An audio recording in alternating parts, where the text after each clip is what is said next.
Hello and welcome back. Thank you all so much for your positive feedback from the first podcast episode. Podcasting has been extremely humbling so far, and I am really enjoying the challenge of trying to improve every episode. If you enjoy the show, please can you take a minute to subscribe and leave a review? It helps more than you think, and it would be much appreciated. Now, today's guest is Mark Nichols. Mark is a property developer and investor who not long ago finished a 14-year career in the Royal Signals. Mark really opened up during this 75-minute conversation, and I was blown away by what he has been through and how low he got at one point in time. What is even more amazing is how he's managed to turn his life around and now runs a thriving property investment company. You can expect to hear what Mark's role was in the Royal Signals, how he discovered the traditional education route wasn't for him, how moving away from home as a young adult impacted him, how being away from home affects relationships, does the army do enough for their troops' mental health, what led to Mark leaving the army, why Mark turned to alcohol, which coincided with him trying to take his own life, how psychedelics have been very helpful for the treatment of his depression, how finding purpose through property development has had a positive effect on his outlook of life, how raising finance has allowed him to scale his portfolio, why networking is so important, what he thinks of the property education industry, and so much more. So that's all from me for now. Get comfy, settle in, and I really hope you enjoy this episode. What does reaching your full potential mean to you? So as you go through life, you sort of, you hit different stages in your life. And although property was always a strategy for me ever since I was maybe 18, I knew that I'd have a portfolio of properties. It was a necessity. But as I sort of hit 30, I realized that I need to be focusing a lot more on my business and a lot less on other parts of my life. And as you grow older, I think what you put your energy into probably shifts. I used to put a lot of energy into sport and being as good as I could at that. My military career, being as good as I could at that. So what you put your energy into will come to fruition, I guess is what I'm saying. What is my full potential? I think the full potential of any human is limitless. It's you're powered by your thoughts, really. So what you think and believe you can achieve.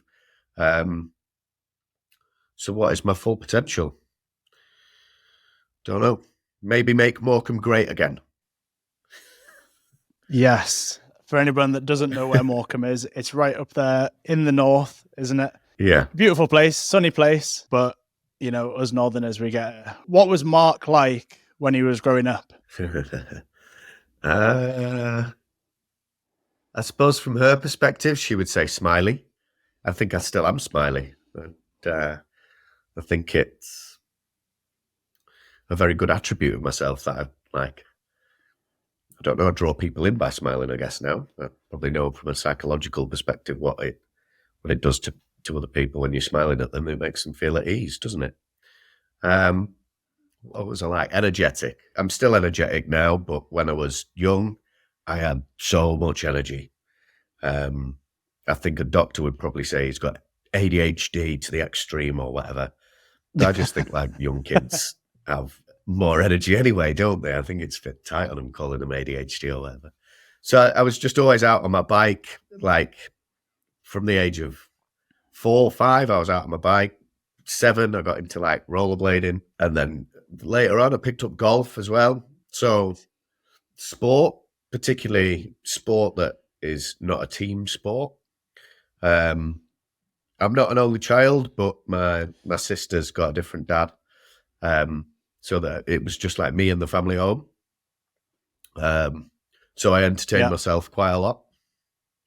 But that doesn't mean I like my own company. I like to be around people. Yeah, well, that's what I was going to get into because, well, we're going to get into this, but you had a 14-year career in the army, didn't you? And the reason I ask about, you know, what was young Mark like was I wonder, you know, what led to you ultimately deciding to join the army? That's quite easy, really. I did the Army Cadets when I was young and found it great fun. I then sort of said to my parents that I wanted to join the army, and they weren't massively keen on it. It's probably around, I'd be leaving school 17, 18-ish, well, maybe younger than that, maybe leaving school's 15, 16, saying I want to join the army, thinking my parents were like, get a trade. So I kind of listened to them a bit, and I'd done my work experience as a mechanic. So I did an apprenticeship as a transit van mechanic for 4 years. Finished my apprenticeship and thought, is this all there is to life? Am I going to stay in this garage for forever, just fixing stuff and like traveling to and from down the same road day in, day out? Found it really quite laborious. And I went to the careers office one day just by myself as a sort of bit of a whim. I thought, what would it be like if I joined the army? I said, I don't want to be a mechanic anymore. If I'm going to do something, I'd rather get another trade altogether. And they sort of said, well, you could, with your GCSEs and stuff that you've got and the fact that you've already done an apprenticeship, you can pretty much pick from any of these jobs, which were quite good. So would you say that you knew from quite an early point that, the typical route of, right, I'm going to do my academics, I'm going to go to uni, I'm then going to go get a job. Did you know from quite an early age that wasn't going to be the route for you? Yeah, from probably about age 3. I despise academia.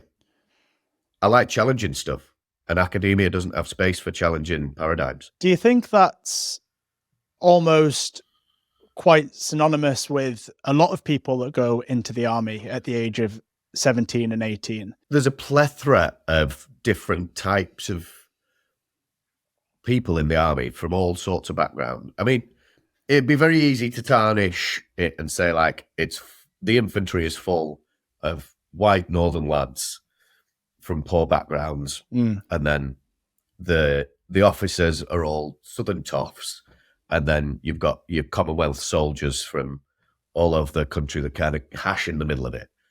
But the reality of it is a bit different to that, and I think it's a great structure for young men and women as a whole. Carefully choosing my words here to see if I'm going to say what I really think about the army and the military-industrial complex. I'd say they're two different things.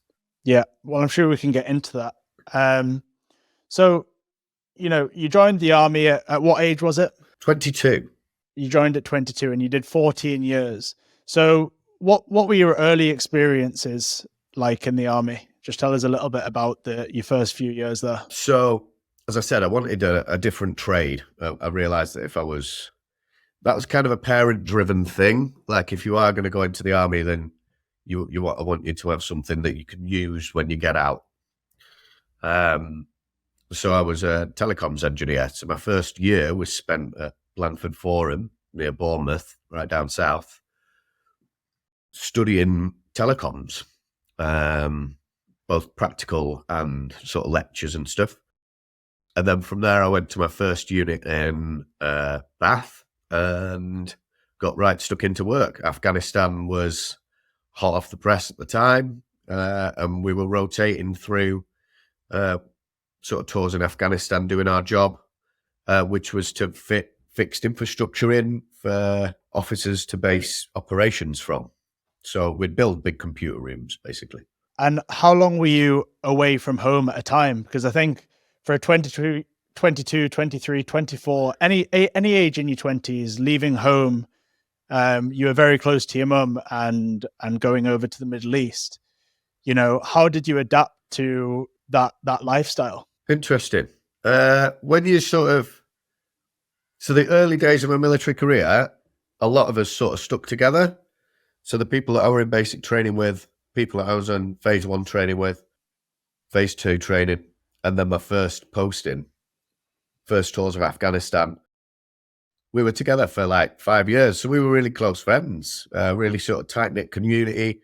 The installation technician community as a whole, there's only 300 of them in the army. So it's quite a tight-knit community anyway. And you'll kind of get along. And when you've got a decent job on, time flies. You get up, you have your breakfast, you go to work, finish work, go to the gym, have your tea, go to bed, wake up, do it again. You get sort of a half day on Sunday to sort of think about things a little bit, but you haven't got time to be worried about anything. And I'd say that any spare time I did have was on sort of managing my relationships at the time with girlfriends and stuff, which was more difficult. Being away from like an intimate partner for 4 months, 6 months at a time, that's particularly challenging. And it's probably the reason why I'm not married now, because it's really hard to maintain a relationship over telephone. Yeah, we'll maybe get into that a little bit now then.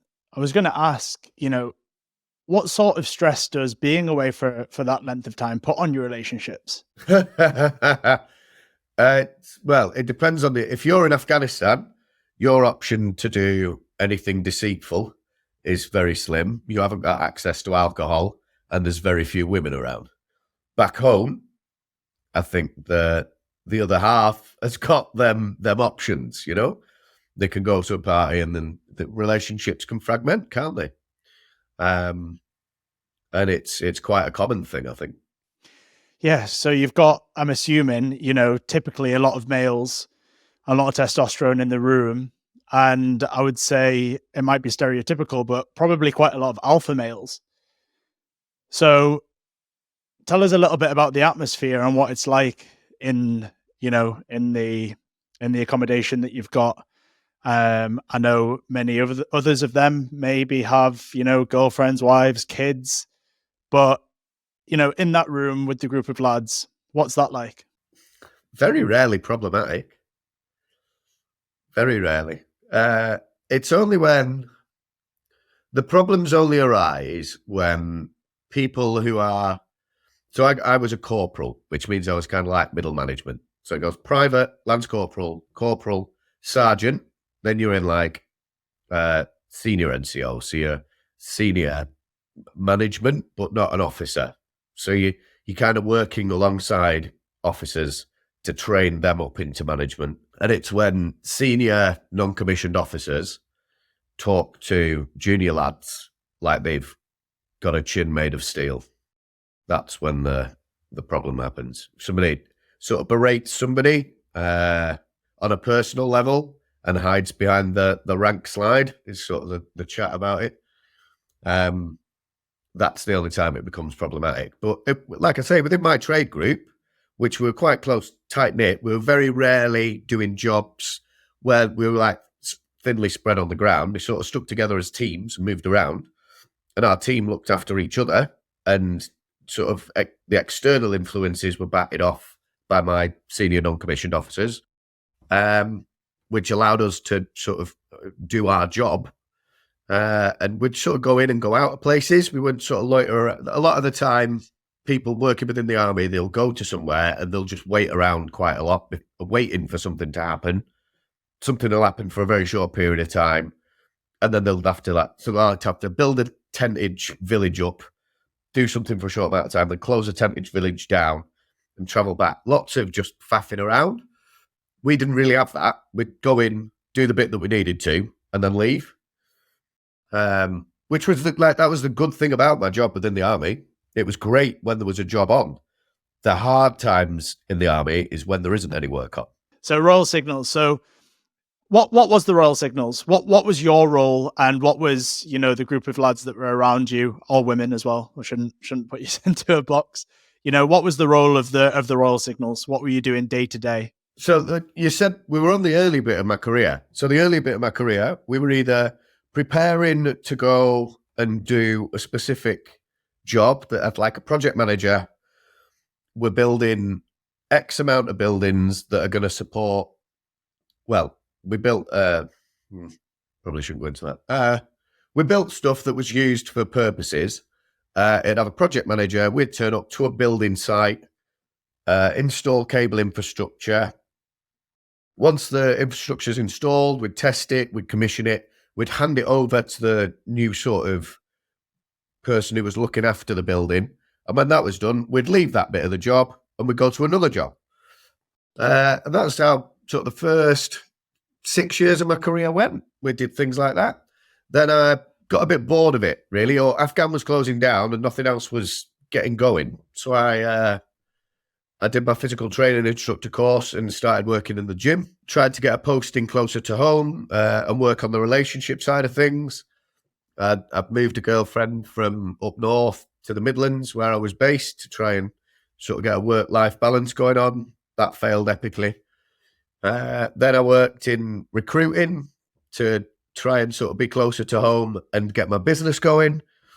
And that was all right-ish, but the relationship failed that time as well.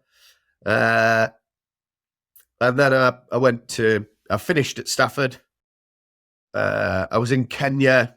COVID was going on. And that was the straw that broke the camel's back. I struggled to deal with COVID, moving around the world, people's opinions, and what people believed was law and what I thought was stupidity. That's sort of where it all came crashing down for me mentally. Yeah, because being in the army and ultimately, protecting our country is something obviously to admire. But do you think that the forces or the army do enough, or is there things in place to protect one's mental health for coming out of the army and also while you're in there? Yeah, for the most part. The thing that people will probably jump to with mental health is like, he was a soldier, he went out to a war zone, he listened dead bodies and shooting bullets and stuff. I've never fired a bullet in anger in that sense. Like I say, when I went out to war zones, I fixed infrastructure in buildings. Like I was in compounds that were secure. So that side of like warfare was never my intention really. And soldiers that I do know that have been down that route, that's never been that isn't as challenging as managing your life outside the army. Your relationships at home with your spouse, with your children, they're the things that really sort of affect lads' mental stability for the most part. And for me, what affected me was I had a very polarizing view towards COVID and being vaccinated, which wasn't a view that my chain of command had. If we go back a few years before COVID, let's go back many, many years before COVID, speaking about your mental health for young men or for men at any age wasn't really a common thing to do. What was it like for lads in the army, to talk about their feelings between other men? Was that something that they did or that you did? Or was it not until later on and, in the years just before you left that, speaking about your feelings became more normalized? I'll challenge speaking about feelings. I don't think you need to speak about feelings. I don't necessarily think about stuff on a deep level that hurts me. My thoughts might not be like going right, but it's not a feeling. I don't need to speak about my feelings. I just need to speak my thoughts to somebody that wants to listen to me. I just need them to listen really about whatever's going on in my head and like maybe get something out. But it's not necessarily a feeling. Did you have those people around you to speak to? Well, I'm quite a sociable animal, so I'd go out with my friends on the weekend and we'd drink too much. Probably, yes, binge drinking's a thing in the army, although it's quietened right down. So the first 6 years of my army career, when we're going in and out of Afghanistan, when lads come back, they'd have a month's leave, and people would get like insanely drunk when they got back. Also, your alcohol tolerances were like lowered because you hadn't drank for 6 months. Lower. But like, yeah, there was always somebody to do something with. On the camps that I lived on, for the most part, there was always a few people who were around, or you'd go back home and you'd do something with your friends on a weekend. But yeah, there was always, I suppose you could isolate yourself if you wanted to, or you can find somebody to speak to if you want to. A lot of anything in life is you've got to do it. If you feel like shit. Do you think it's maybe a case of a lot of men still to this day putting on a brave face? Or do you think we are getting better at managing our own mental health? There's a mental health crisis because the world's gone to pot, not because people are getting any weaker. Interesting. Humans are wildly capable, but the taxes and pressures and oppression put on humans is insane. We're constantly surveilled. You've got to be worried about everything all the time for everybody else. It's not. It's not a. You can't. So for me, my sort of thing is, I'm trying to bring up a book and I can't think the name of it, but basically the saying no to some stuff or just not even taking it in. So I don't watch television. I definitely don't watch the news because that's all negativity stuff that kind of builds up, and that external noise from the world is like that's so loud if you allow yourself to listen to it. And I think that is probably what's more driving a mental health crisis than, people not being paid enough for the amount of work that they do to put petrol in the car and buy cereal and milk. But then, like farmers' milk is dictated what price it's sold at by the bloody corporations. So corporate power, capitalism at the very, very top. I think they're probably the thing that make people upset. And people know about it now as well. People aren't thick. That upsets them. And it's never been easier to consume this content on a daily basis. You pick up your phone, you go on Instagram, it's there. You go on Facebook, it's there. Yeah. You put the news on, it's there. You go down the pub and the man at the end of the bar suddenly wants to talk about politics. It's always there. It's very hard to escape it. So I think it's really important. I'd argue, though, that talking politics with the guy at the bar is more constructive than taking any information in from the BBC, because they're pushing a narrative. Whereas a guy at the bar will have a thought, opinion, he'll probably be local to your area, he'll probably know somebody or something, that there'll be some sort of connection there. The BBC is just a marketing tool to push a narrative. Yeah, we've got that cancel culture now, haven't we? Where everybody's really tiptoeing around what they want to say. I don't. Yeah, you don't, but a lot of people do. And now more than any other time, I think, with, the war that we've got going on over in the Middle East, we've also got, Russia, Ukraine. Everyone really, really tiptoes around that because they're worried about, the consequences of what they say. Is it going to lead to, their boss being unhappy? Is it going to lead to... That's an interesting one. Okay. Yeah.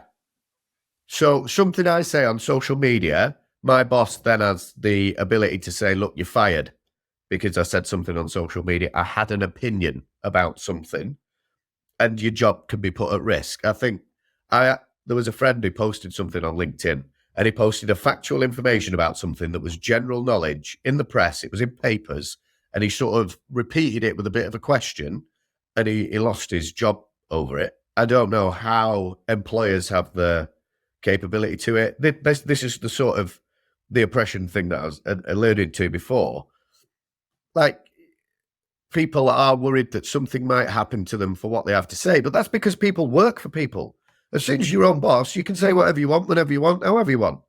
The only person who's going to suffer for it is maybe me, but if somebody doesn't like my thoughts, feelings, opinions about stuff and doesn't want to work with me, great. I've identified somebody who's a no for me. But yeah, having your narrative controlled, which the military do, you can't have. There's teams of guys that will go around trying to find soldiers doing things online that are maybe a bit anti-military or pro-Trump or something like that, and people can really lose their shit over it. And it's just an opinion, somebody's opinion, man. Like, yeah, no, I absolutely agree. But it's okay for me and you saying that as people that do work for themselves. I wonder if we would have a little bit of a different response if we were making, a great salary for working for someone else. We're looking after our kids. We're looking after our wives. We're doing life. Now, a lot of people don't want to give that up for potentially saying the wrong thing. Yeah. So going back to what is your true potential, like if I would not be able to fulfill my potential if I was working for BAE Systems. No offense to anyone that's over there. They're a great company. They're going upwards and we like wars, don't we? But I think a lot of people are bothered about wars and our military industrial complex perpetuating wars, trident nuclear submarines. Just that as an example. But yet, like 80% of the pension will be in BAE Systems. So people will be moaning that they don't like, or they'll have a Ukraine flag outside their house, but yet have the pension invested in BAE Systems. Virtue signalling. I have a big problem with that. I find it hard to talk on these matters because you're always going to get somebody that says, "What do you know about this? You're not qualified to talk on this matter." And I think that's also what puts people off from giving their own opinions. We don't have to be qualified to talk about something. You don't have to be qualified to have an opinion, do you? Well, who made qualifications a thing? The schooling system made qualifications a thing. The schooling system trains you to go out and get a job so that you work perpetually, getting a mortgage, which means until you die, doesn't it? Like the word mortgage broken down in Latin is basically a loan until you're dead. And then what you do when you die is the government takes half of that and adds it to their pot. And then you got somebody like Richie Sunak sat at the front who's got, 30 million a year in bloody passive income coming in from his investments. Like, the schooling system's what's wrong. For me, I don't think the idea of going out, getting qualified to do a job is what's wrong. You need to learn how to create economic output. You need to learn how to look after communities and grow communities. But we're getting a bit Russell Brandy here. So what led to enough's enough when it comes to your career in the army after a long career of 14 years? I kept trying to kill myself. So I drank sort of on the weekend, binge drinking or whatever. And then around the age of 30, I started taking my life a little bit more seriously. But at the same sort of time, one of my childhood best friends killed himself. So I was very perplexed. My relationship broke down. I was in a car crash. I broke my shoulder. I had a property development that went south and I lost a lot of money. So I was in a huge amount of debt. And all of them building up, I didn't have enough coping mechanisms to deal with A, the grief, B, the loss of the relationship. The pain in my shoulder was all right, but it meant that I couldn't go to the gym. I didn't really have an outlet at that time. And I sort of got really heavily into alcohol. And then I sort of had these negative thoughts driving through in my mind that I really didn't have control over. I probably didn't have control over the way I thought at the time. And although I'd sort of used alcohol as escapism, I then thought, I want to escape the world. And 3 times I ended up on a hospital bed after sort of getting so blackout drunk. I'd sort of drank maybe 3 liters of like spirits to sort of say like, this is enough, we'll have enough, we'll sort of die now. Is this something you've shared before? Yeah, I've spoken about it before. I've spoken about depression quite a bit and sort of the use of antidepressant drugs and them not being very helpful at all. The use of psychedelic mushrooms and them being very helpful indeed. But the thing that's most helpful is doing what I want to do with my life. I just never thought that I was going to be able to do what I wanted to do with my life to the level that I'm doing it. I never thought I'd get this far in property, I don't think. I don't think I had the right amount of self-belief. That smiley young boy, when he was 4 years old, that had somehow, in around that time at about 30 years old, it disappeared. And for whatever reason, I didn't have the right strategies at the time to deal with everything that was going on in my life, or the right role models. Maybe I had sort of business coaches and stuff, but they weren't able to help me financially. Oh, going back to my mum, financially, I got sorted out by my mother. She allowed me to buy half of our family home, which alleviated the financial problem. Was over £100,000 and I was earning 30 grand a year. So she managed to alleviate that problem. I managed to sell that property deal on. And since that, I've done 1, 2, 3, 4, 5, 6, 7, 8 more property deals that have, it's only at that point that my life changed. But I had to hit rock bottom to be so focused on my business the way that I am now, or be able to focus and unfocus. I had some time off over Christmas, enjoyed myself, drank alcohol, and was all right. But now I'm very much back in the zone. I'm doing dry January, and I've got a couple of property things on the go, and I'm firing on all cylinders with that now. So I learned a lot about myself when I was at my lowest point, and I don't think it was a bad thing to go that low. It's funny that you said that you had to hit rock bottom. It's often that thing of, I'll stop smoking when I have a heart attack, or I'll stop drinking when, I get this disease, or I'll start going to the gym when I've put on this much weight, or, there's always got to be a catalyst for it. And a lot of people often are really grateful in the end for them dark times that they had, for eventually getting over that and coming back stronger, all for it. Yeah. It's certainly my mind, however it was when I was 30 and things were hard. I'm 37 now, and I'd say that my depression has been gone for 2 years at least. Or I've been like really, really good and quite far away from depression. For me, I'll describe what depression is for me. It's like a cloudiness in my brain where I can't think, feel, adjudicate, manage problems, and I get exhausted really, really quick. Normally I wake up, I'm firing on all cylinders, I can solve large-scale problems with multiple parts moving to them. I was a project manager in the army as a telecoms engineer. I can manage men, budgets, things like that.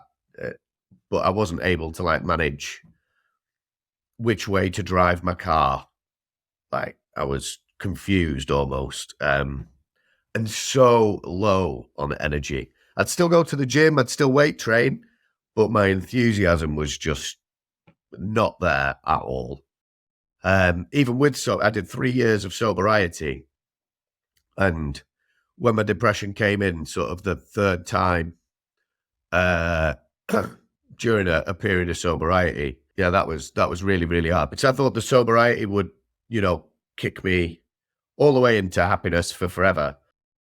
And it turned out some of the sort of the military industrial complex as a whole basically was, and the watching me, how I did stuff, that was the straw that broke the camel's back with I was like, yeah. But I didn't really want to leave the army. Like there was loads of good bits about it. I didn't want to leave, but I had to go through that pain to understand that it was so not me. I couldn't lie to myself and say the job's good, although we're blowing up some stuff here and there as a whole.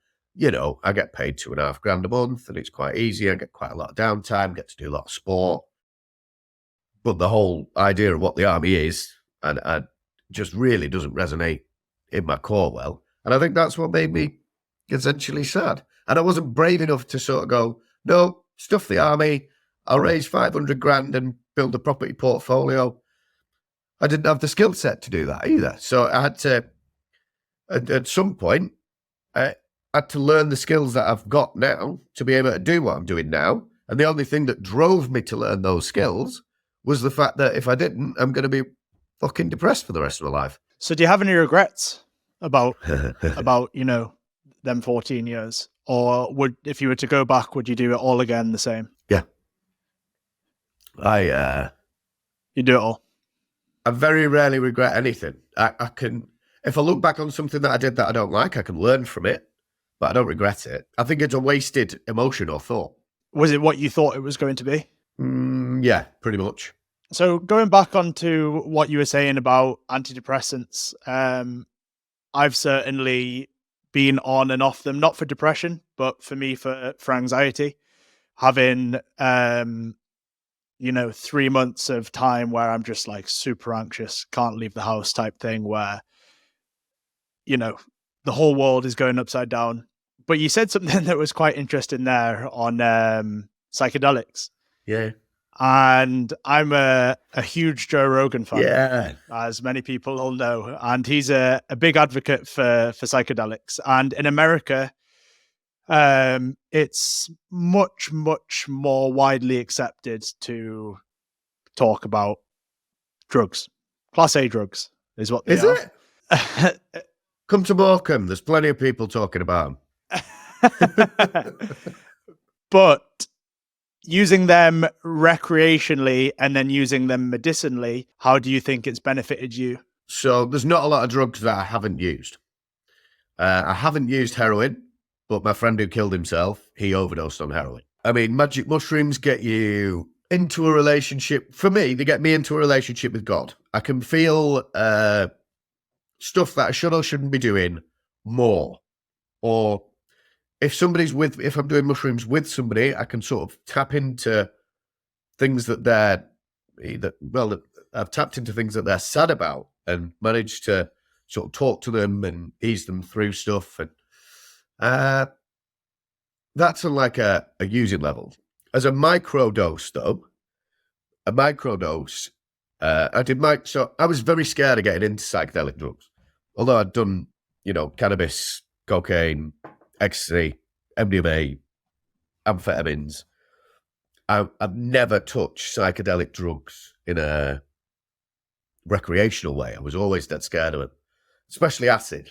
I'm still scared of acid now, and I've only done that like twice. That's so long, and not always as sort of spiritual, I don't think. So I was really apprehensive. I had depression, and I was like, these pills aren't sorting it. People on the internet are saying that psychedelics can help with depression. It was like a last chance resort almost. Like, I'm going to have to try it, man, because I'm out running and I'm sad. I'm in the gym, I'm sad. My relationship's okay and I'm sad. And I don't know what happened. Over a period of, let's say we had 6, 12, 24, maybe 24 microdoses every 3 days, made more of a difference than any counselling session, any sertraline or citralopam. It just has a better effect. It's interesting, and I'm quite eager to see, what's going to happen over the next 10, 15, 20 years. I know they're already, I'm pretty sure they're now allowing MDMA for the use of treatment of depression. I think that's coming to the UK, or it's already came to the UK. Well, it is. That's all sertraline and citralopam are. They're all derivatives of MDMA. It's very interesting. I'm not sure which way it's going to go. I don't think with this government, or it's one of those things, I think that the older generation are like massively against it, and they're not very open-minded to the use of drugs for treatment purposes. Yeah, because they were categorically brainwashed for ages after Prohibition to make this. So I'm recently reading a book called Chasing the Scream, and it was the transition from cocaine in a Coke can, heroin on the shelf that you could buy, and liquor on the shelf that you could buy, to then all of that being illegal, and then there being an addiction problem. So there was loads of people that were using these products. There was a taxed product that was on the shelf, and then they took the product off the shelf, and then crime increased, and the mafia happened. And then the mafia gained sole control over the drug trade in America, and the police got a new bit to it. It's crazy that book around all that story just absolutely blew my mind. It's out of design. We have a war on drugs out of design. It's wanted by somebody somewhere. We don't want healthy people. No, we don't want healthy people, but I don't think the answer is legalize all drugs, because I think that creates a huge problem in itself. Yeah, it is. Because they're out there anyway. I could get any drug now quicker than I could get a pizza. So why not just put it into the taxable economy? It'd just be interesting to know what effect that would have on people if it was that easy to get, because we know that we don't just want people going and getting heroin. We don't want people just going and getting crack cocaine. We're talking about the use of psychedelics, for example. We don't want people just, having easy access to extremely addictive drugs. They already have easy access to extremely addictive drugs. Anybody who says anything different is kidding themselves. But because it's illegal, people won't go get it. Or many people, majority of people. I disagree strongly. Like, sex is readily available in Amsterdam. You can just wander into a prostitute's office, essentially, and have sex. They have the lowest child pregnancy. Like, sometimes the way that we're given paradigms is not the reality of the situation. And psychedelic drugs and the use of them for mental health problems, they've been documented for years and years and years and years and years. It's only it's your big pharma companies that don't want them because they don't want healthy people. They want to send you shit drugs that don't work. 50% of all pharmaceutical drugs are placebo. 50% of the drugs that are on the market on the shelf do not work. At least illegal drugs work. So have you been down, the traditional talking therapy routes? Have you tried them? Have you found them helpful if you have? From like the age of 18, I had a psychiatrist, one of my first girlfriends. She tried to kill herself and sort of blamed me. Or I felt blamed, or I didn't feel like... There was a couple of things going on. I didn't feel very normal in the world. I didn't feel very normal in my relationship. And I felt like I needed to talk to somebody. So I addressed it with my mum. And she said, okay, well, we'll find somebody. My dad thought that the idea was absolutely mental. Interesting. My mum and dad were still together at the time. So maybe it was even younger than that I was thinking these things. That's an interesting thought. Maybe they weren't together. Maybe they were in the same room. But anyway, one of my first psychiatrists I found really helpful. And since that time, I've taken an active interest in it as well. So I've read literature about mental health and stuff. I've read literature on psychedelic drugs, the effects from like studies of like doctors that have studied stuff and had either good or negative, mainly all good though, mainly all positive stuff that I've read. I haven't found anything out there that says that, if you're taking something medically with the want to help your brain, that it have a really adverse effect.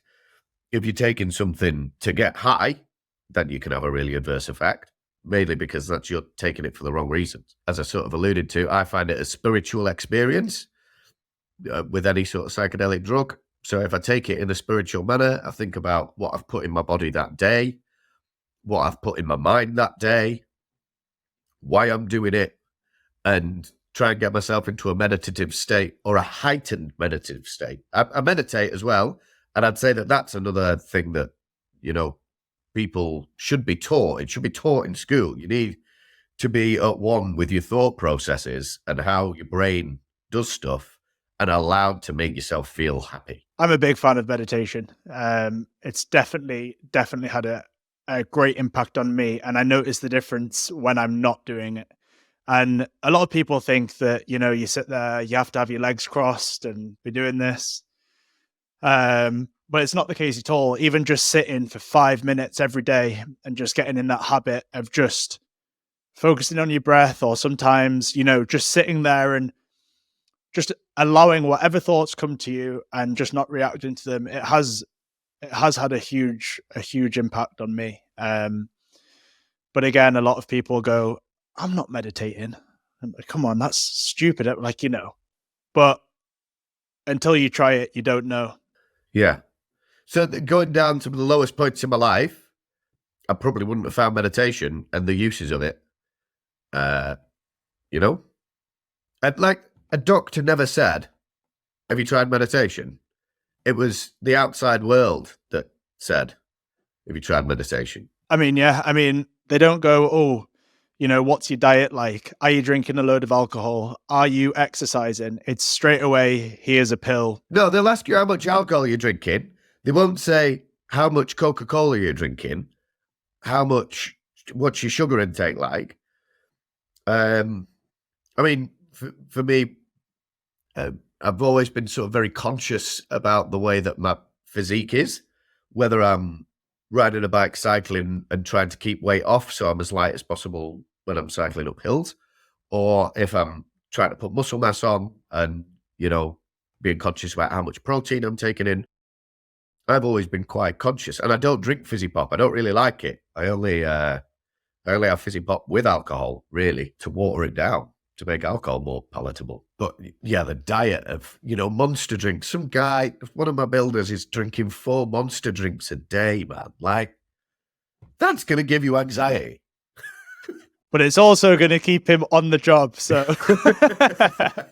before we move on from this, I think it's important to say, that, I don't think you are telling people, hey, go take drugs. I think you're trying to say that, look, if something's not working for you, then we should be slightly more open-minded to the fact that, hey, maybe you could try psychedelics as another option. For example, I know marijuana is not a psychedelic drug as such, but for the use of pain, chronic pain, people that use marijuana for back pain that they've had for years, it's proven to be so helpful for these people. So I think we just need to be a little bit more open-minded when it comes to the use of this stuff. Yeah, I'm totally in agreement with what you're saying there.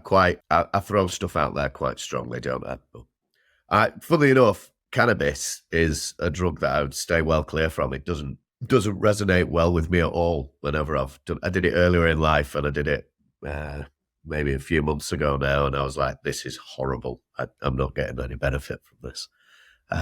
But I know people that have taken like oils for pain for quite a long time, and they've or people that are with like sort of life-ending, threatening illnesses, where it's given them such a better quality of life towards the end of their sort of time. So yeah, I do think we should be a lot more open about it. So we've got through that period in your life, and what was next for you? What did you've came out of the army? What were you going to do? While I was in the army, we did property education stuff. 2017, I did my first sort of property education stuff with a company called Legacy. It then moved to Asset Academy. I now think it's completely devolved. And I did a course on buy-to-let property, HMOs, distressed property. I did like a 3-day course that covered all the other strategies that they had to sell. They had upsells to it all. And then I found the information very good, but there wasn't sort of like, they sort of sell it as a community, but there wasn't really a sense of community. And then I got a mentor, and they sort of guided me in a couple of property deals. One of them didn't go so well, but without that property education, that financial commitment jumping in, I probably wouldn't have moved as far as I have in property and got as far with it. Loose numbers, I'd spent like 50 grand on education, and I bought one house, which was a buy-to-let thing. I bought it at auction for 42 grand, spent 5 grand on it. It was worth 80. The bank gave me back 60. I was like, woo, we know what we're doing here. Then my next deal, I bought it for 50 grand. I spent 100 grand on it, and I sold it for 30 grand. And that was all happening around that time. Where we're going? So we did education. It's 2017, 2018, 2019. Probably getting things together. 2020, 2019, 2020, I set up my own property networking event because I knew the strength of being around other people. Yeah.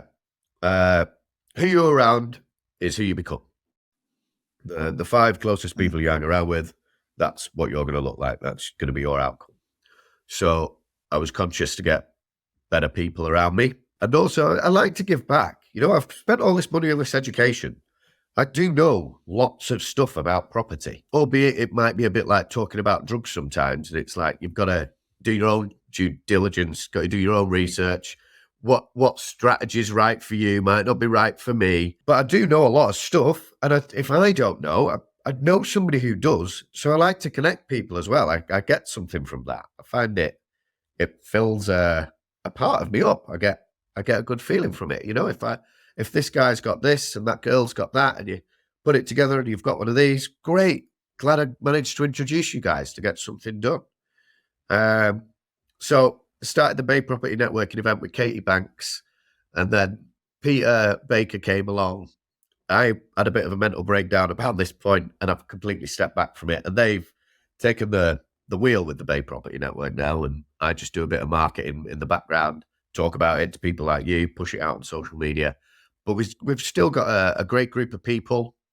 We're currently battling with Morecambe Council about selective licensing. And if it wasn't for sort of the power of our network, we wouldn't have been able to join up so many landlords to sort of say to the council that they were trying to do it a bit shiftily, I think. And they wanted to charge us 500 quid per property.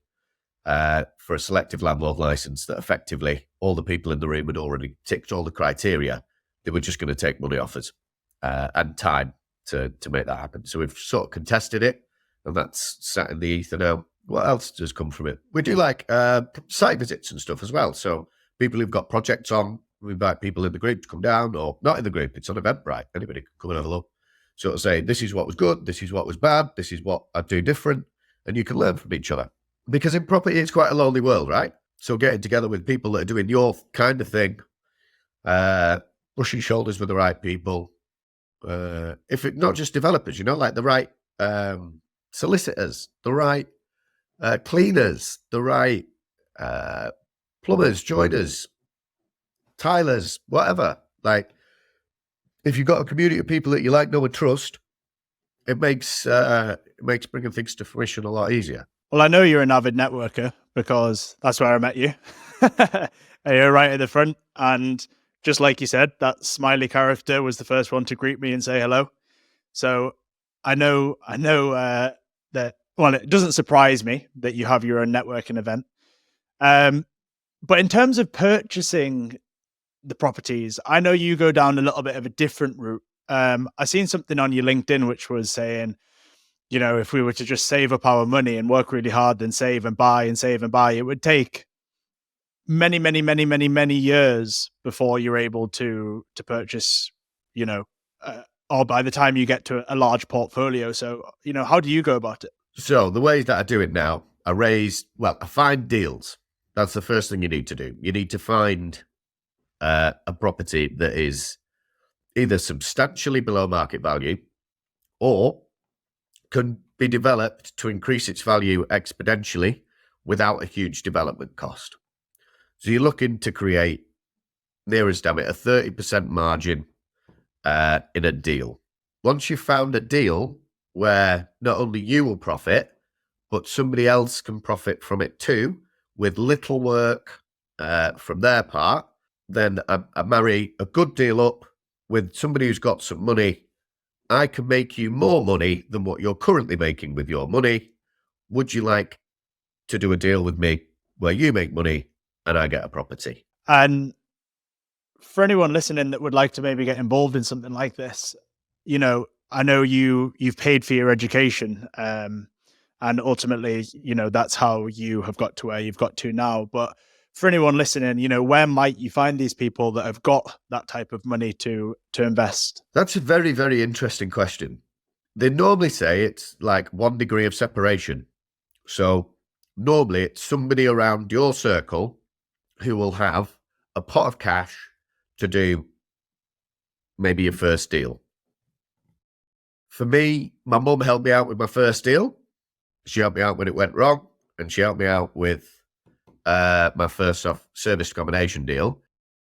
In the background, I did a couple of deals in Burnley with people I'd never met before, just from networking events or online, because I've now got quite a big online presence. I've talked about all sorts of stuff on Facebook before now, and then I've sort of built an Instagram that's a bit different. Like, it's weird when we get into this. So I've got a Facebook personal, Facebook business, Instagram personal, Instagram business. Then I've got LinkedIn, and I've had to create a brand for me and a brand for Bay Property. And because I've taken time to create that, to create its own sort of narrative, people like, know, and trust me from being online. They've followed me for years. They've seen that I've done multiple deals. They've seen that I'm active. They've seen that I'm at networking events. They see that I'm out viewing properties. They see that I'm with different people viewing their projects. And I've now got to the place where I can buy a house at auction with, I had some money in my bank. I had 20 grand in my bank at the time, but I've currently got a refurb going on.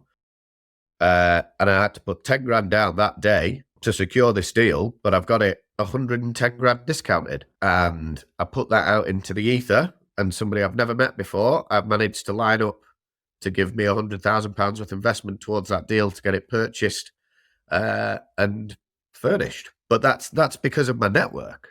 That isn't because of the 1 degree of separation, which when I first got into property and raising finance, that's what they'll say. It'd be, if you say what you're doing around everybody that you're around and you have a good deal, there's somebody in that circle that will probably have some money to be able to support it. I haven't necessarily found that to be true.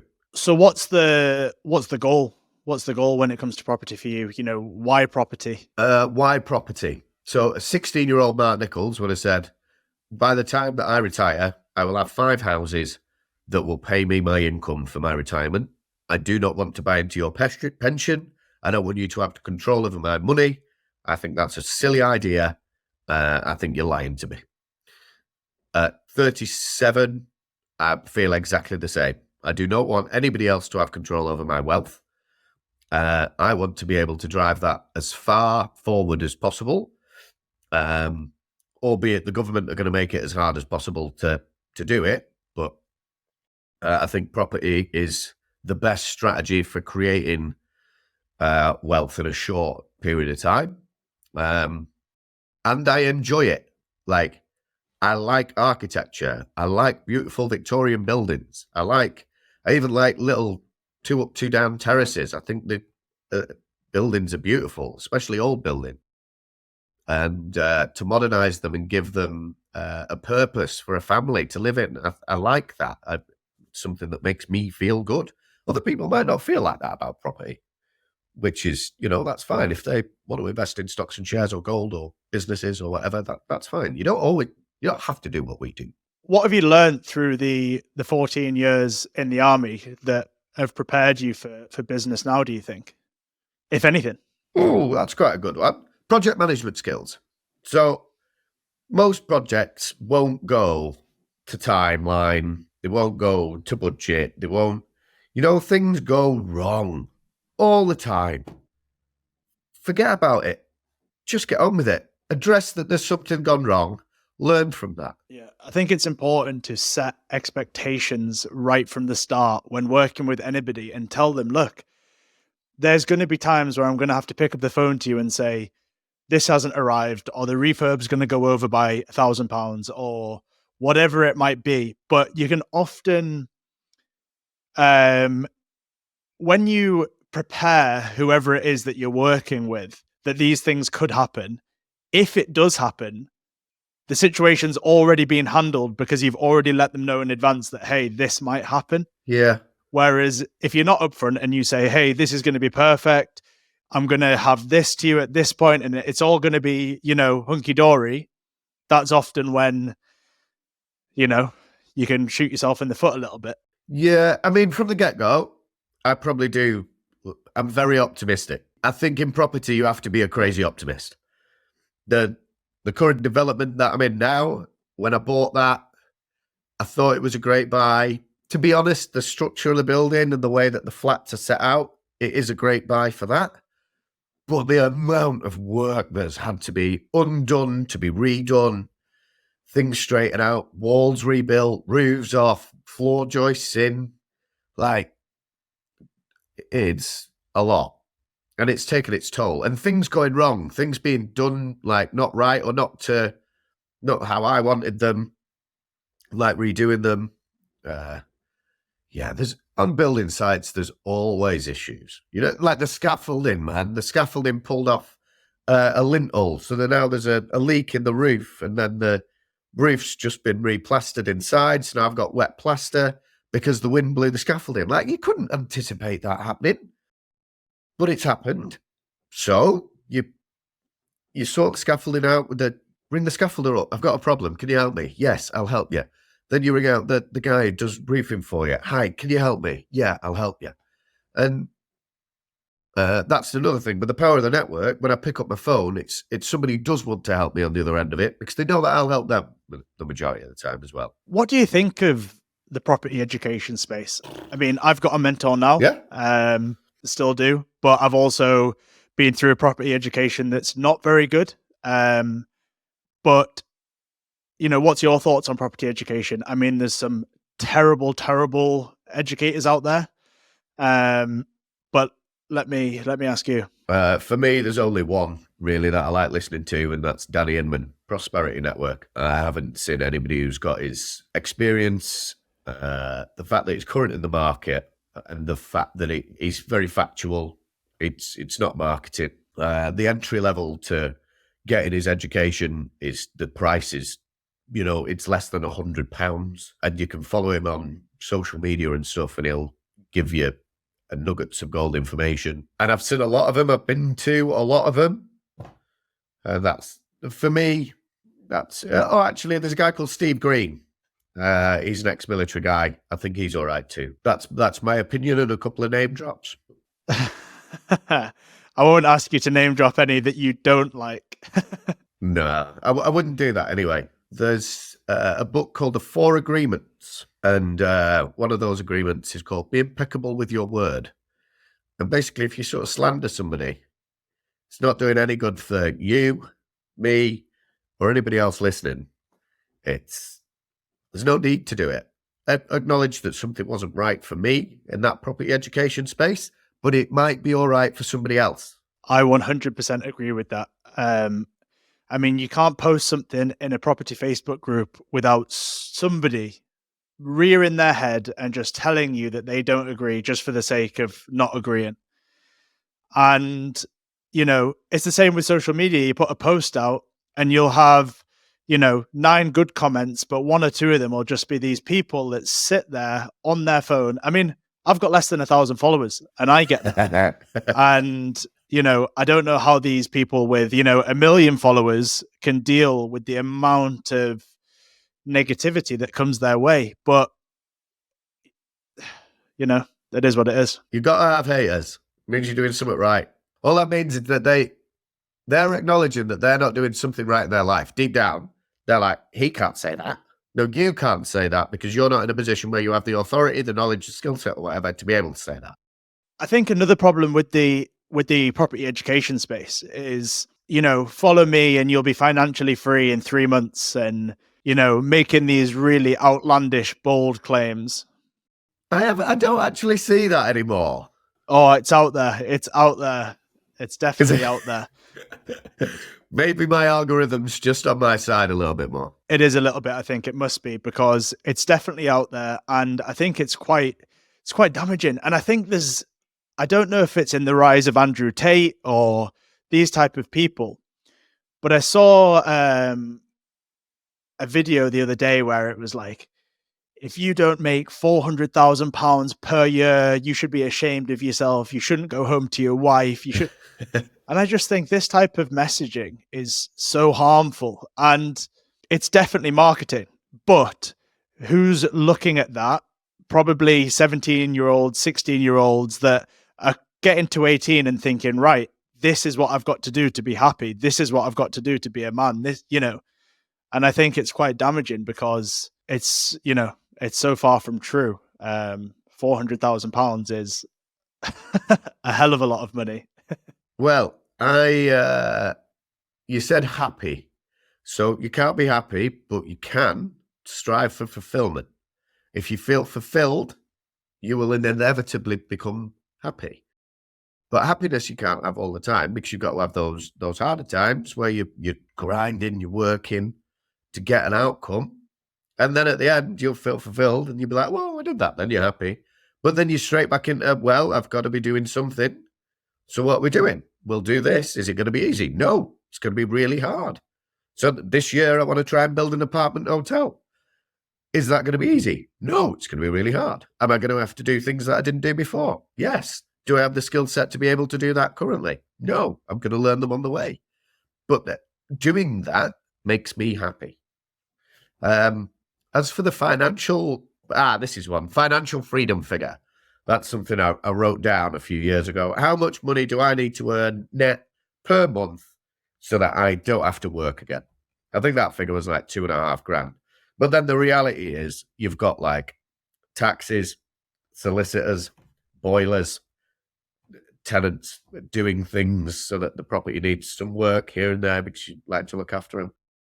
And then that figure has crept up over the years, and I'm still not probably in that financial freedom figure, although my wealth is high, so I've got financial mobility. I can choose to sell a property to do something over here, or I could choose to raise finance. The fact that I've got stuff behind me makes it easier to do now. And the longer that you do something, the better you get at it, the easier it is to do stuff, right? But setting a number at crazy in the sky to earn a month, I think is a bit stupid. Yeah. Like for instance, I think I want to earn £10,000 net per month as a goal, and I'm not quite there. I think you're absolutely right. I think putting a figure on it can ultimately lead to, you can put a figure on it, that's absolutely fine. I think it's when you put a time scale on it, because when you put a time scale on a figure and you don't reach it, then you start going, well, that's what can lead to the unfulfillment, because you feel like you haven't achieved the goal. Well, there's two ways of looking at that as well, isn't there? Because you should write everything down. If you don't write it down, you've got no chance doing it, right? So we're going a bit into goal setting now, aren't we? We're kind of merging over here. So I have a diary. I'll write stuff down every day. I'll have a weekly goal, and I'll review it at the end of the week, basically. And I'll have a daily goal, almost like an eat that frog task at the top of your list of things to do. But at the front of that journal, I've got sort of, 2-year goals. Like I want to build an apartment hotel. I've got 2 blocks of serviced apartments currently that I've developed. I think the next thing is to do something a little bit bigger for a couple of reasons, but that's written down. That's a goal that I've written down. The financial goal is also written down. I want to earn that a month. But I've been writing that down for years and years and years and years and years and years and years and years with the expectation of it taking more time. However, if I'd never gone for the £10,000 and I'd stayed at the £2,000 financial freedom figure, I've kind of capped myself a bit. So you do need to be a bit dreamy with it, but you also need to be a bit real with it. And somebody who does work in a space where they earn billions a year is going to think financially different. Somebody who earns hundreds of millions, somebody who earns millions, somebody who earns hundreds of thousands, somebody who earns tens of thousands, and somebody who's like literally just left school and hasn't earned a penny yet. They're all very different spectrums of something. I was speaking to someone last week about this, actually, who did the first podcast with me. And we were talking about how, everybody's financial freedom figure is so different. You don't, for you, a couple of holidays a year, your bills being paid, which might only come to, mortgage and bills, £1,000, a couple of car payments, but, it might be £3,000. Whereas for someone else, if you want to go on more luxury holidays, or you want to eat out more often, or, it's whatever it is that makes you happy and feel fulfilled. There's no right or wrong answer, but everybody's going to have a different number, aren't they? But I think it is important to have some sort of investment vehicle that is going to help you get to that figure. And property is brilliant because obviously it pays you monthly and not just grows. Yeah. I mean, you need to think about money, right? So we sort of happiness, fulfillment, money. We live in a capitalist society. Like, it's the thing that, like, we do. So you've got to have a strategy around it. And rolling back, some people's strategies go to work. I like snowboarding, but I don't want to do that as a job. So when I go on holiday, I like to go snowboarding. Is it expensive? Yes. I try and keep it really, really, really cheap, to be honest. I just sort of go off with a mate. We don't eat out. We eat like packed lunches and stuff. We go to Austria. We don't go to like Whistler or wherever. It's just as good snow, just as good parks, just as good rails. Go for 5 days because that's about all my body can manage at 37 years old. And that's like my one holiday a year. That's my expectation of going away. Some people like to go to Dubai first class. Cool, whatever. I'll probably do that later on in life. I mean, I see myself continually growing year on year on year and not having a financial freedom figure where I stop. The way that I do things might be different, or like I might become less business orientated and more philanthropic. Might be more involved in philanthropy. Or family, like that might change, like the way that I have a family, because right now it's currently just me, my mum, and I see my girlfriend here and there. So as your life changes, your goals can shift as well, right? You can't just go, I'm doing this and doing this all the time and then forget about the other things. Or you will forget about the other things and then you'll suffer for it. You, yeah, you have to think about all aspects of your life, I suppose. What do you think's important to you now compared to 18-year-old Mark? So fitness and sport was always a big thing. And I would spend maybe 4 or 5 hours a day in that space. And now it's like an hour in the gym weightlifting and then 10 minutes in like the jacuzzi or whatever, 10 minutes in the sauna, 10 minutes meditating in the steam or sauna or steam room. So like an hour and a half a day for fitness is in my necessity book now, but it used to be a lot more than that. And then on the weekends, it'd be like all weekend dedicated to sport. That's probably the biggest change. What do you enjoy doing outside of work? So golf, snowboarding, and going to the gym. What else do I enjoy? Networking, going out for food. I love good food. I probably eat out a lot more than most people do. Which is expensive. Yeah. But I don't have any other high costs. Like my car isn't on finance or anything like that. I've got a £2,000 car. I don't sort of have a necessity to wear fancy clothes. I just wear Bay property stuff everywhere. So it's peaks and troughs, isn't it? It's where you spend what you focus on. So before we wrap up, I thought I'd just ask you, what's the next 5 years got in store for you? To dominate the Airbnb space in Morecambe would be a 5-year goal. How are we going to do that? We're going to keep doing what we're doing. We're going to keep networking with the people that we network with. We're going to work collaboratively with the people that are already in this area, using my local area knowledge, my build team, my lawyers, solicitors, and people like that. So it's who is around me that can help me in all the areas that need to be to help that goal become a reality. As the Eden Project sort of comes to Morecambe, we want to be. I want to be dominant by that time. There's a saying that if you want to go, what is it? If you want to go far, then go alone, and if you want to go far and fast, then go together, or something like that, something along those lines. There's different connotations of it, and I don't really buy into it. I think if you want to go anywhere, go together. Different personalities, different skill sets, working together. Otherwise, you're not gonna get anywhere because you haven't got anybody to influence yet. Do you think that outside of work, in personal life, family, kids, stuff like that, is that on the cards? Don't know. We'll see. Am I putting you on the spot a bit? I don't know what tomorrow will bring. This is my situation now. I'm a guy who is sort of creative. I dream up ideas all the time. I'm focused on 2 property deals that I've got on at the moment that are taking quite a lot of my mental capacity. I've got a girlfriend that we've been together for 3 months. How that's going to pan out in 5 years' time, I don't know. Hopefully it keeps going well and the relationship grows. But I've probably got a bit of a negative view on family and relationships. I think there's been more divorces around me than there has marriages that have stayed together. So it's certainly something I'm wary of as I get more wealthy. Very, very rarely does a man get into a marriage and then divorce and become more wealthy at the end.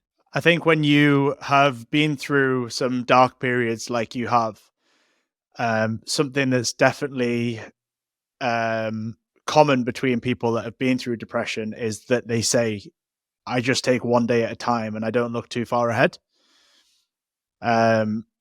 And I know that's even true for me. I don't like to look too far ahead. I just like to, if this week's gone well, then let me have another good week and then another good week and then another good week.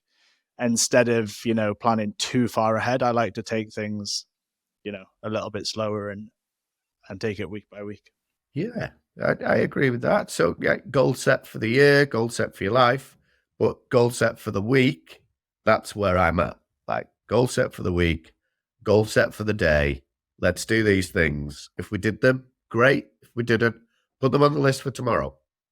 If we don't do them tomorrow, by day 4, we're asking somebody, can you help me with this? Because for whatever reason, I can't get my head into the game to achieve this task that I wanted to do. And a lot of the time for me, that's talking to somebody because I'm scared I'm going to get a negative answer back. So if somebody wants to connect with you and they want to reach out, where can they find you? How can they get in touch? Yeah, so on Facebook, Mark James Nicholls, Bay Property is the company one. On Instagram, Bay Property and Mark James Nicholls. And on LinkedIn, Mark James Nicholls. The Bay Property Network is on Eventbrite. Just search Bay Property Network on there, and that should bring up all our networking events for the rest of the year. They are on the last Wednesday of the month. I did that because when we set it up, I was still in the army and we had sports afternoons on a Wednesday, so it allowed me time to travel up. So that's why they're on the last Wednesday of the month. And bayproperty.co.uk is my website for my Airbnbs if you're looking for somewhere to stay in Morecambe. Amazing, Mark. Well, thank you very much. I think it's been really valuable, especially for you to share some of your ups and highs and downs and lows and really open up to everyone. So I really appreciate it. And thanks for coming on. Yeah, man. We should do this again sometime. I like this. This is pretty cathartic. Absolutely. A therapy session, isn't it?